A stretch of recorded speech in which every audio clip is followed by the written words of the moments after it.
Hey guys, Frank here. Welcome back to my channel, Frank Fast Forward.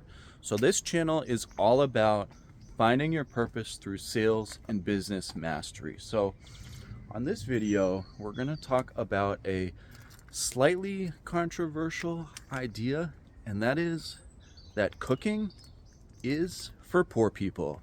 That's right.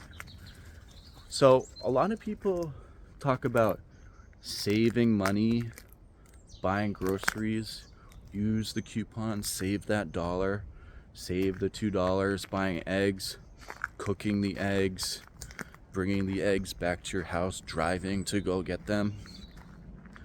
Let me tell you something. You can't save $1 million. You have to earn $1 million. So you're never gonna make it big by just focusing on the small stuff. So just think for a second, going to the grocery store, how much time that takes and how valuable your time is going to be. So if you say your time is worth just minimum wage, say you make $15 an hour, right?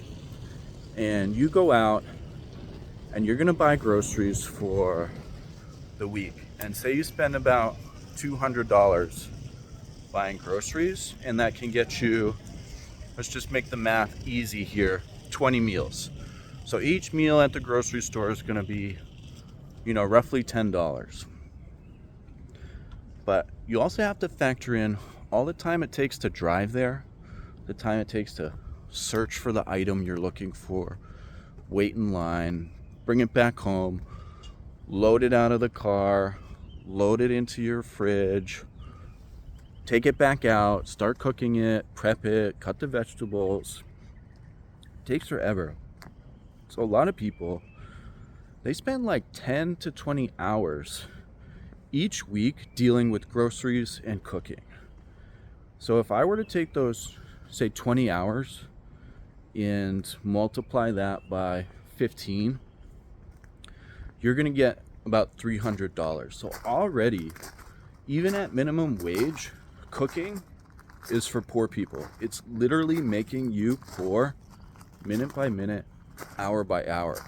The more you're sitting in front of that stove, cooking, waiting for the food, looking at it, is it done yet? Is it done yet? Oh shit, I just burnt it. Oh, I gotta get more food. Just don't do it. So an alternative that I do is I get a lot of like pre-made food for me, either at the grocery store, or I get it delivered, or I go when I'm doing my other errands and I pick it up. So one thing I eat a lot, and it's super healthy, is Chipotle. So when I go to Chipotle, I'll get like 2 or 3 bowls at a time. Any restaurant, any fast takeout restaurant that I go to like this, I'll get 2 or 3 meals of what I like. And then I don't have to go back. So I'll get them, I'll throw them in the fridge, I'll save them for later. Another thing I do is I will doctor them up a little bit with extra protein, maybe some guac, maybe some extra cheese, whatever I like to eat, fruit, I'll add that on the side. So I'll take my Chipotle bowl, I'll split it in half, I'll only eat half of it, but then I'll add a can of sardines. Bam, 10 seconds, and cost me $1, and I'm getting like 20 more grams of protein.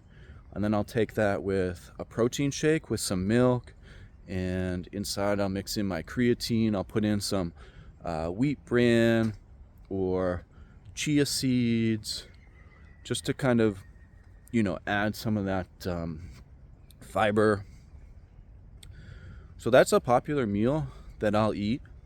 Another good thing is beef jerky. That's good to eat.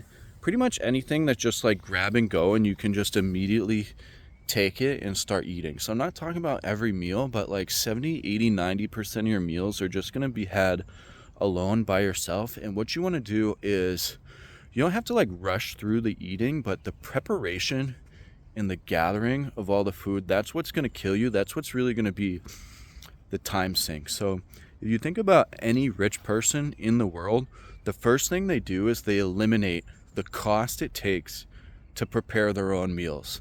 So they'll either hire a chef or they'll eat out. No more dishes to deal with. No more sitting and, cleaning dishes for 30 minutes. Imagine doing dishes for 30 minutes every night for a whole year. It equates out to something like 10 full 24-hour days. And if you think about a day as just, your waking time of 12 hours or 14 hours or 16 hours, like your productive time, it's even worse. So like in your productive time, you're literally killing 10% of it washing dishes and cooking and getting the food and everything. You're talking about like 20% of your whole year. January, February, March, just erase it from the calendar because you're sitting there cooking meals. So I can't stress this enough, and this is a big argument that I have with folks who, quite honestly, are poor. They can't figure out their money situation. They struggle with it. They don't understand what's holding them back because they make good money, right? And they live in a nice place, but they're always stressed for time. And time is money. And you'll see rich people, the people that are really wealthy, they're not stressed for time. They go on vacation, they work a little bit, but then they sit by the pool. The way they can do this is because they've found ways to maximize the value of their time.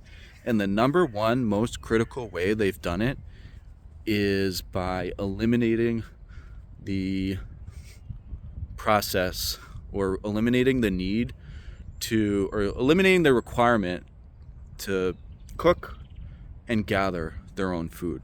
They either get it delivered or they get takeout or they go pick it up in batches like I do. It's much easier. So think about this. Also think about other ways within your life that you can do things to eliminate and free up your time. So everything from, laundry, maybe using a laundry service, or cleaners, that's another big one. As soon as you start breaking into like a real job, and this is before you even start your own business, like once you start getting into like 40, 50K a year, 60K a year, you really want to think about and map out your entire day and look at it and say, okay, what can I practically knock out here and have other people do for me? And what this will do, it will free up time so you can go to the gym, work on your body. It'll free up time so you can work on your relationships, go out and meet people that you enjoy and contribute to their life. So yeah, those are a few of the big ones, but the richer you get and the better you get at this, they'll kind of be like a feedback loop. So eventually wealthy people get drivers, eventually they get private jets, right? Where they just like walk up to the jet and it makes sense, like it makes them money.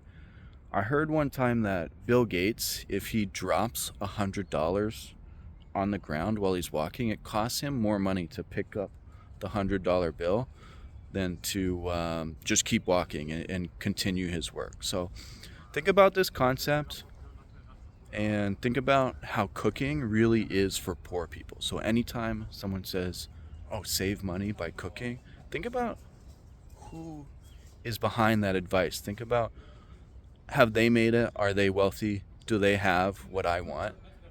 9 times out of 10, 99 times out of 100, the answer is going to be no.